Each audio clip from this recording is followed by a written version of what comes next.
pensando, e vocês lidam muito com isso, o que é hoje a condição do envelhecimento da classe. Uma classe que envelhece, que vem sendo cuidada pelos filhos, né? Com uma geração que tem muita dificuldade com os cuidados já, muita dificuldade com esse processo, mas que é cuidada porque ela tem aquela pensão, aquela aposentadoria, né? Que é o que garante um pouco de autoafirmação dele na família. Agora vamos imaginar que com a reforma da Previdência, parte dessa população não vai poder se aposentar. E o que é que significa o processo de envelhecimento para a classe sem ter, pelo menos, essa aposentadoria que foi garantida até agora? As dificuldades que hoje a gente tem com cuidado, porque pelas tecnologias e pela inovação tecnológica, a gente vai ficando mais preguiçoso. Isso é natural, entende? Não é uma condição moral. Meu filho é muito mais preguiçoso, já era preguiçoso, mas meu filho é muito mais. Então essa dimensão do cuidar, ela é uma dimensão do cuidar muito difícil. Então imaginem vocês com seus filhos, suas filhas, para cuidar futuramente. Né? Se hoje a gente já tem muita dificuldade, primeiro, que é um lugar reservado às mulheres. Né? Eu estou com a minha mãe hoje, somente, são 7 filhos, apenas as 4 mulheres são responsáveis. Né? Então, recorte de gênero do cuidado. Agora, a gente tem que imaginar, né, dar essa perspectiva. O que será o cuidar da classe trabalhadora? Né? A quem vai ser reservado esse cuidado? E aí o Estado que não pensa, o Estado que não pensa no futuro, né, da própria nação, é um Estado que quer tirar a Previdência, mas não sabe que o Estado vai ter que arcar com a assistência desse processo de envelhecimento da classe. Ou então a gente vai viver tipo o filmezinho lá dos dinossauros, né, que chega um momento que tem que jogar a sogra na vala, né, acho que vocês não são dessa geração que assistiu aos dinossauros, né? Então eles tem um momento que eles jogam as pessoas na vala, envelheceu, jogar na vala. E tem né? E a gente não vai poder nem ter sentimentos ruins com isso, porque a gente não vai ter alternativa. Se hoje os abrigos para idosos são uma verdadeira, né, sofrem tensões imensas, têm sofridos por judicialização para ter que receber as pessoas, as famílias não querem mais cuidar. Aí vocês imaginam, né, o conjunto da coisa. Uma humanidade que vai ficando mais preguiçosa e, portanto, a coragem para cuidar, gente, cuidar não é simples, não é fácil, vai diminuindo, né, o egoísmo naturalmente no sistema do capital vai crescendo também, então é uma sociabilidade que não vai te dar condições morais e nem materiais para desenvolver a dimensão do cuidar, que é humano. Todos nós vamos precisar de cuidados. Você pode até querer morrer com 70, né? 60, 70, mas isso não é decisão sua, né? Pelo menos no Estado brasileiro, a gente não pode decidir pela eutanásia. Tá? Então, tem processo que a gente tem que pensar o que é que significa hoje o trabalhador ter menos acesso à Previdência. O que é que significa a eliminação dessa solidariedade? Porque a solidariedade, assim como o amor, elas são valores, mas elas têm que ter materialidade. Então não é só apostar no amor e na solidariedade. Se você tiver uma família que todos têm que trabalhar e ninguém tem condição de cuidar, gente, aí é uma questão apenas moral? Ou tem que ter condições de solidariedade? Até mesmo aquele afeto que a gente imagina e idealiza com romance, que tem que ter muito, que é só o amor, a gente sabe que não é. Né? Imagina a solidariedade. Mesmo o amor, a gente diz que quando a fome chega, ele sai pela janela, sozinho, ou que a pessoa cega e não consegue mais nem ver a outra, né? Então tem a fome, né? Então, os afetos humanos, eles têm chão histórico. Os afetos humanos não são apenas da esfera do desejo e da fraternidade. Eles são concretos e reais. Então, o que será essa dimensão da solidariedade ser o chão histórico que a gente precisa?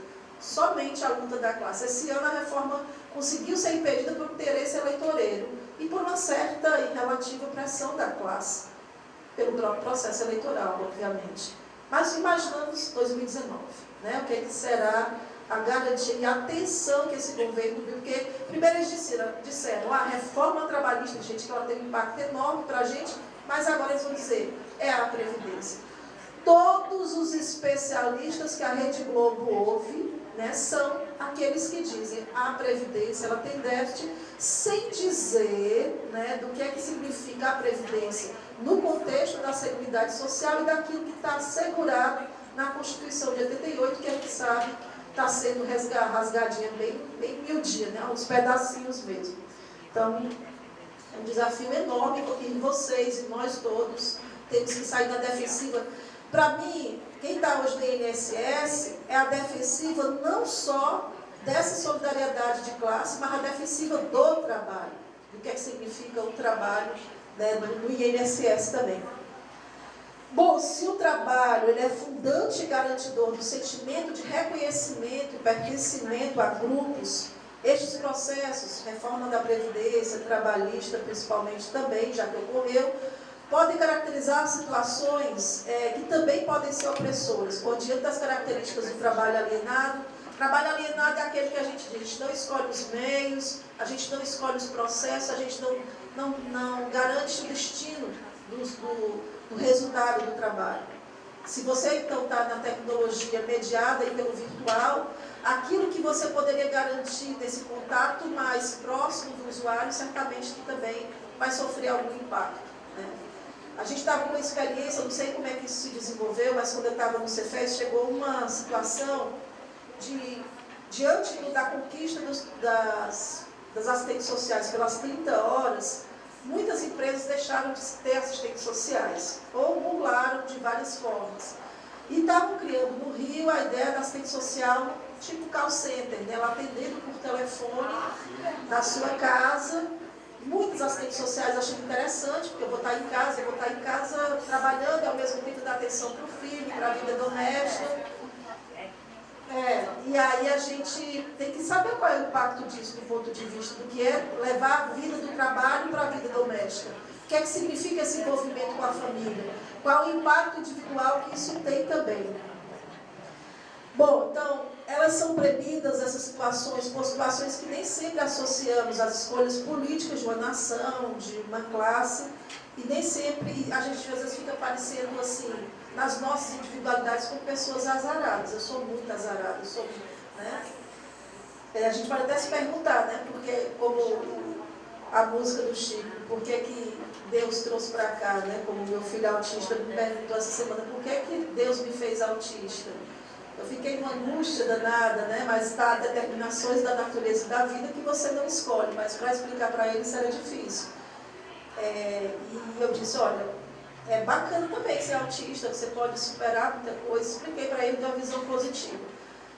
Como um ser humano que tem inteligência também, ele perguntou, sim, mas por que ele não fez... mãe, como é o nome daquelas pessoas que nem são autistas, nem são síndrome de Down, esse neurotipo? Então, por que ele não me fez neurotipo? Difícil as perguntas dele, né? Então a gente também tem perguntas existenciais. Por que eu nasci no Brasil? Por que eu estou aqui vivendo a era Temer? Né? E eu disse para ele, não, Kaique, achei muito bacana você estar aqui na família, você é uma figura assim, maravilhosa e foi um presente para mim, para o Rogério, ter você. Aí no outro dia ele perguntou, sim, outra coisa, tem muito neurotipo, eu dei o exemplo do primo dele, que é absurdamente danado, tem uns neurotipos que são muito chatos, são danados. E ele ficou com aquilo na cabeça, e no outro dia ele veio me perguntar, mãe, mas tem neurotipo que não é danado. Ele me deixou, né, sem alternativas. Eu disse, olha, mas eu conheço muitos que são... Aí, como ele gosta muito de política, eu comecei a dizer, olha o neurotipo Bolsonaro, olha o neurotipo Temer. Bom dia, meu nome é Thiago Manfroy, alguns de vocês eu já conheço aqui. É um prazer, obrigado pelo convite do sindicato, para estar falando com vocês aqui. A gente já teve essa experiência lá no Rio Grande do Sul, Seminário da Carreira, com servidores ativos. Com certeza, após esse encontro, a gente sairá com um bom conteúdo para debate nos locais de trabalho, né? E entendendo um pouco melhor esse processo que o INSS vem passando. Gostaria de começar dizendo que esse processo de informatização que nós vivemos hoje no INSS, ele é um processo que remonta da década de 90, né? Do processo de reforma do Estado. Nós vemos muito claro esse processo de informatização, principalmente na categoria dos bancários, né? Os bancários foram dizimados pela automação, né? Hoje em dia foi usado como exemplo inclusive aqui. Os bancários já foram mais de 1 milhão no país, hoje se limitam a 300, 400 mil. Né? Mas como encontra algo que é benéfico?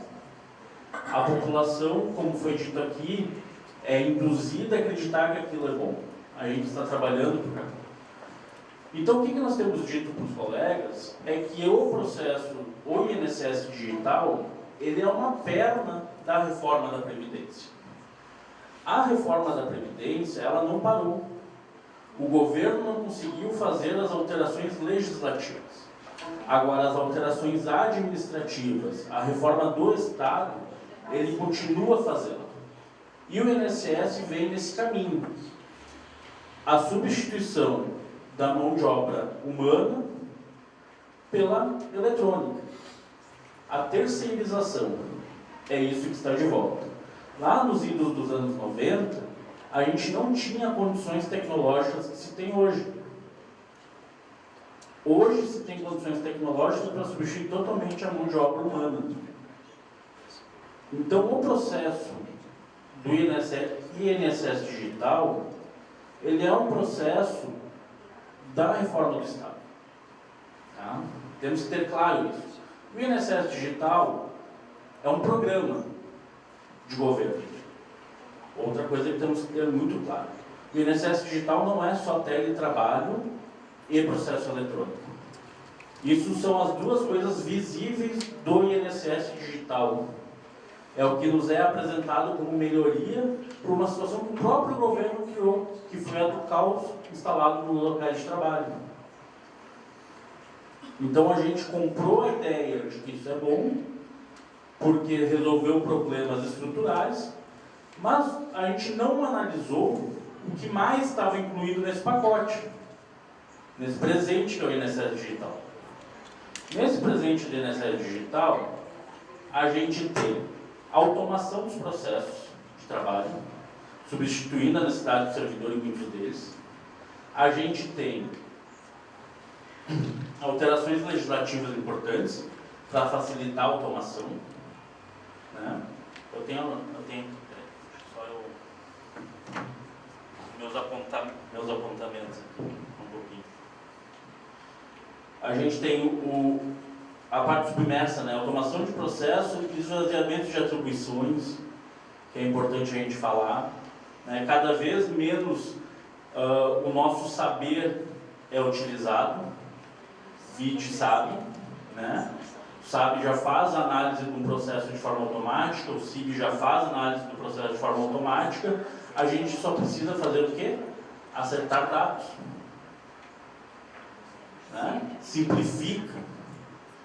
Então vejam que dentro do processo, a lógica é que nós sejamos cadastradores de dados, que façamos os acertos de dados, mas a análise ela não é mais. E esse é o nosso principal saber.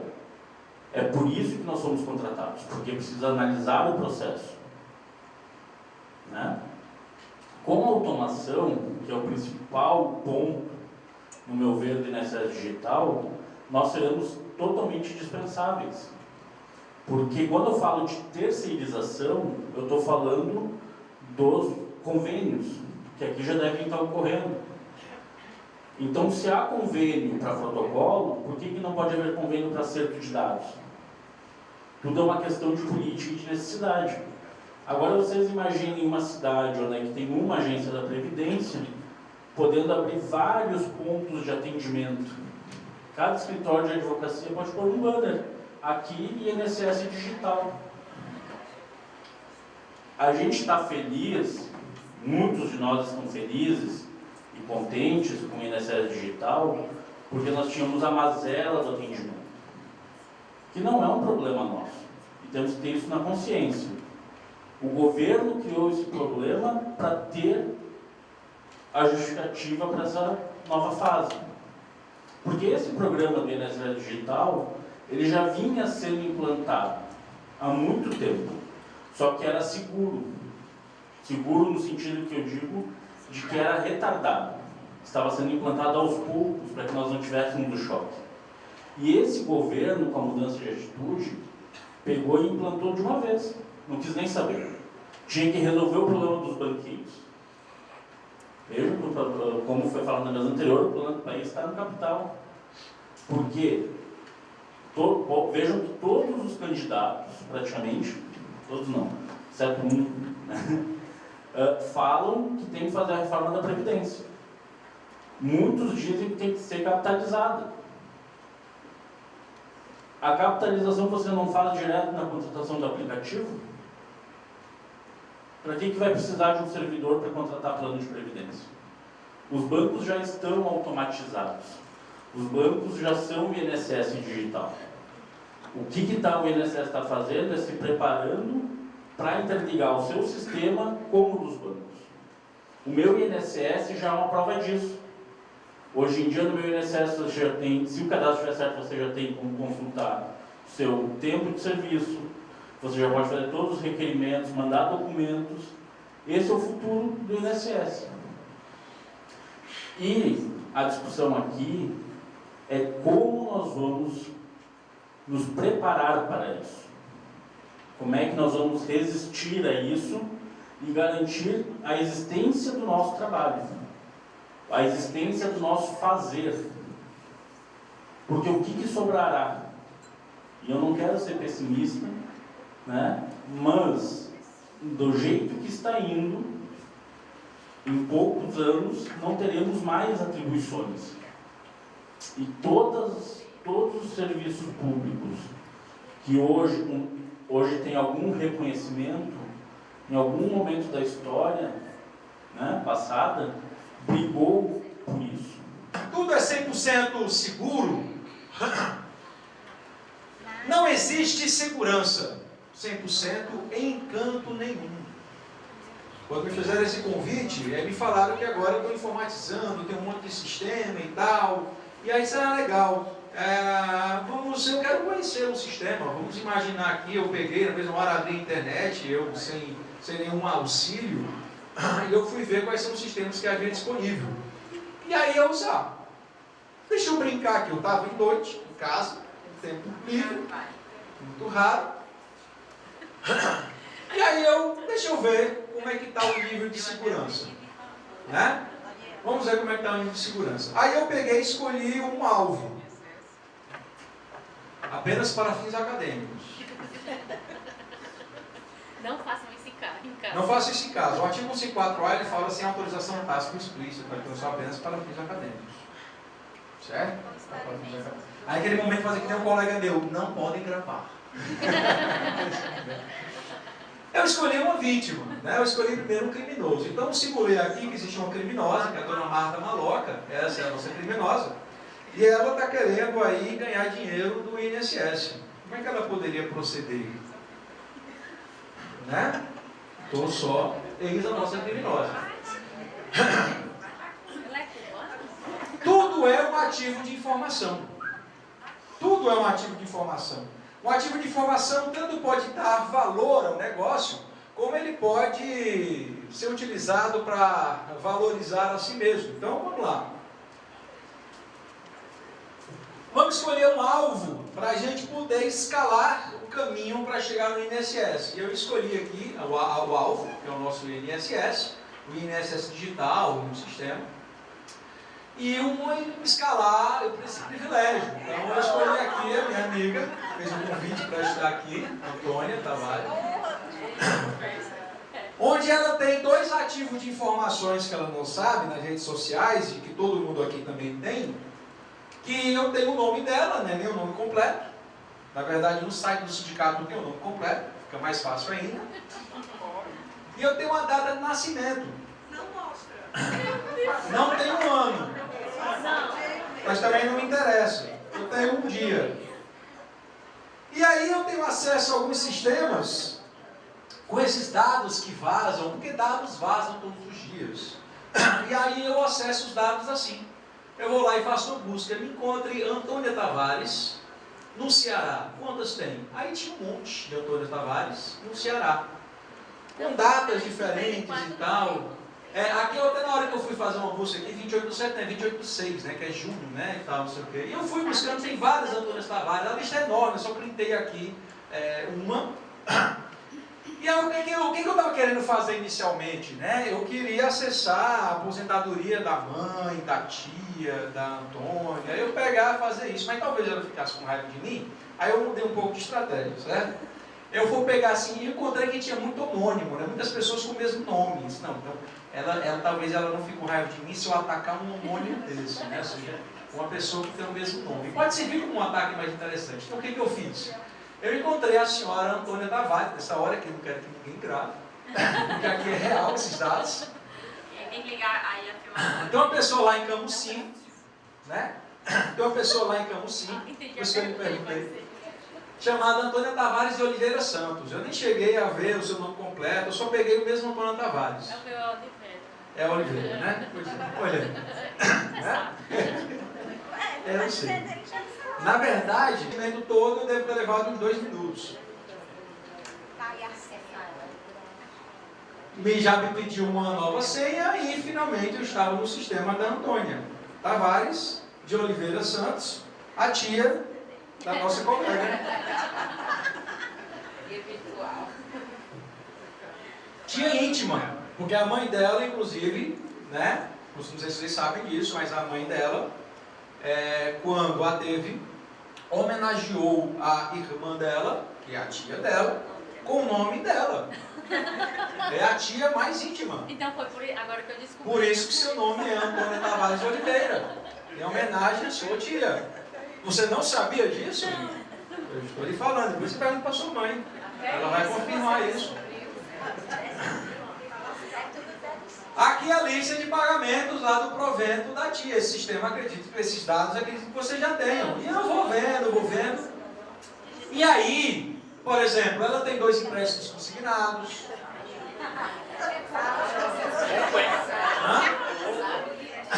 Pouco, ela ganha pouquinho e tal. E aí, uma coisa mais legalzinha daqui, olha só.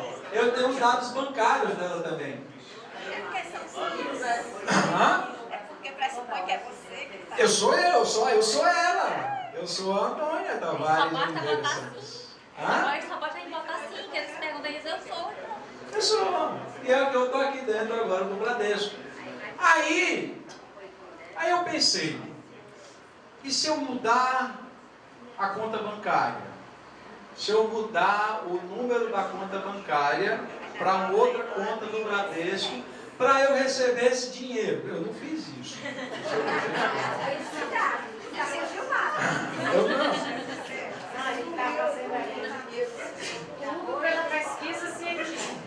Não, aí já é um pouco demais. Mas a gente pode ir até onde, né? E tal. Aí o que eu pensei? Deixa eu ver. No sistema você consegue requerer isso. No sistema você abre o requerimento de alterar a conta bancária. Mas o sistema ele exige que você vá presencialmente. Olha aí o homem. Eu só não consegui alterar minha conta bancária 11 horas da noite em casa. Eu estava só de cueca deitado na rede, com o computador na mão. Olha tudo que eu fiz até assim. Porque agora nessa hora eu preciso ir ao encontro do servidor público. Eu fiquei triste que nesse momento ainda não estava informatizado. Ainda não informatizaram a alteração da conta bancária. Ele exige que eu vá lá numa agência. Eu abro o requerimento no sistema e eu vou na agência para poder prosseguir com o requerimento. E o que eu posso fazer? Porque para alterar a conta bancária o requerimento é pessoal, né? Ou seja, eu tenho que ir lá pessoalmente. Mas se lembra que eu tenho a Marta Maloca? Ela é a pessoa. Eu não quero gastar muito dinheiro com isso. Eu vou adulterar. Eu posso fazer 2 formas. Eu adultero um documento de identidade. Pego um documento, crio um documento de identidade com os mesmos dados, que eu tenho todos eles. Ainda tiro uma xerox. Ainda, se eu quiser, eu ainda vou no cartório desse de interior e peço para autenticar. Isso acontece. Isso acontece. E eu ainda, pela internet, eu tiro um BO eletrônico, dizendo que meu documento foi furtado. Não é não? E eu chego lá, cometendo um ataque que nós chamamos de engenharia social. A engenharia social é o seguinte, eu vou chegar lá na agência, minha colega de Tianguá, é isso? Tianguá. Eu chego lá na agência Tianguá, uma agência próxima. Na verdade, como a nossa colega ela é conhecida de todos, então eu prefiro ir na agência de Camusim, que de repente o pessoal sabe que você existe lá. E eu não vou porque eu vou dar bandeira, mas eu mando a Marta. Você lembra da Marta? Mostra a Marta aqui. A Marta é que vai lá. E a Marta chega lá, senta lá, entrega o documento dela. Eu vim aqui para prosseguir o negócio, que eu tenho que alterar minha conta bancária, não sei o quê. E o funcionário está lá concentrado em olhar cada papel. Ah, minha sobrinha trabalha aqui, você conhece? É mesmo, minha sobrinha, eu não sei. O nome dela tem meu nome. Qual o nome dela? Eu digo, olha, a minha irmã, que é a mãe dela, ela, minha irmã, que é a mãe dela, ela deu o nome dela em homenagem a mim. Estão lembrados que o nome dela é esse? Em homenagem a mim. Olha, somos tão íntimo. Olha aqui o último jantar nosso aqui.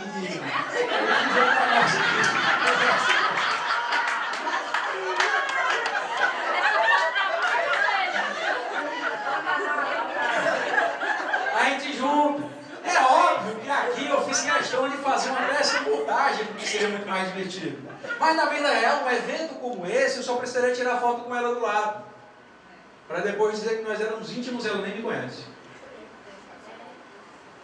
Naquele momento, o funcionário que está lá, pensando primeiramente que qualquer documento pode ser fraudado, naquele momento ele já adquiriu uma confiança. E a engenharia social advém do adquirir uma confiança. Uma senhora com a cara de boa moça, inocente, cabelos brancos, tia de uma funcionária exemplar da casa, né? Ah, minha filha, resolva logo isso pra mim. Não resolvo logo agora, eu já alterei, viu? Não era nem para fazer, mas eu vou fazer agora. Obrigado. E aí pronto, o problema é resolvido, né? Então seria facilmente até fazer essa alteração. O elo mais fraco sempre vai existir. Às vezes é pessoa, às vezes é sistema, mas qualquer informação tanto pode ter valor ou pode ser utilizado contra você. Se eu chego para qualquer um de vocês com essa quantidade de informações,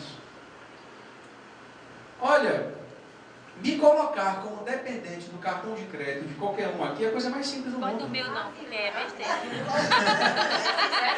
Perceba, se eu ligar para o operador de cartão de crédito, ele vai me perguntar tudo o que eu consigo pela internet de informação. Se você botar no meu, você vai ter pena.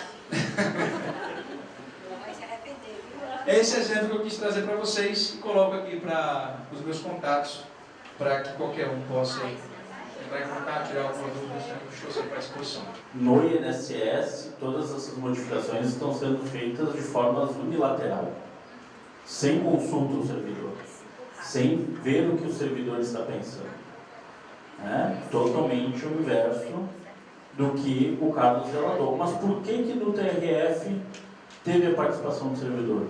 Ele falou ali, mobilização, organização dos servidores nos seus sindicatos, no caso do sindicato. Essa é a chave para a gente poder fazer essa transição. Porque o processo eletrônico, o INSS digital, ele é algo irreversível. A gente tem que ter isso em mente. Não adianta a gente brigar contra.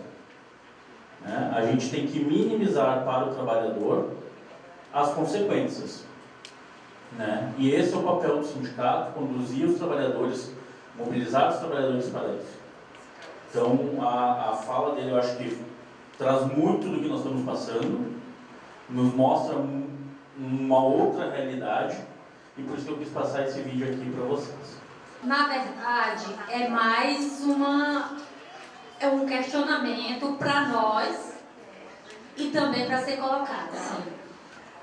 Eu já tinha muito medo dessa questão das coisas, sem contar as outras implicâncias que a gente sabe dessa forma de sistema. Não que a gente seja contra a tecnologia, porque a gente adora pagar as contas pelo celular, a gente adora fazer o check-in pelo celular, a gente adora muitas coisas. Mas nós estamos tratando agora de vidas. Então, assim, são de benefícios, são de pessoas que dependem disso. Então, assim, é uma preocupação dessa questão disso e uma pergunta. O Marcos colocou que não conhecia os sistemas.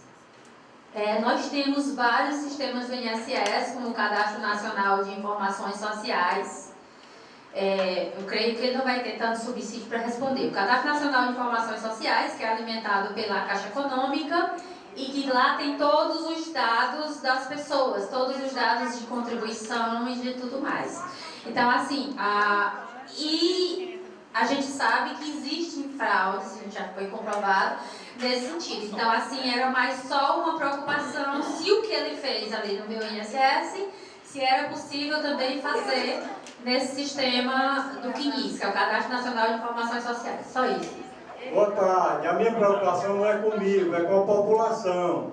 Por quê? Porque, segundo o levantamento estatístico, somente 12% da população tem acesso a computadores. E a internet só 5%. Como é que um país que não tem condição de estabelecer um critério de concessão ou de habilitação, manutenção de benefícios via internet, vai ter condição de conceder um benefício para uma população de 215 milhões de habitantes? Boa tarde a todas e todos. Sou Jacileide, assistente social do INSS aqui da Fortaleza Centro. A agência onde eu trabalho não está ainda no INSS digital. E a toda, né?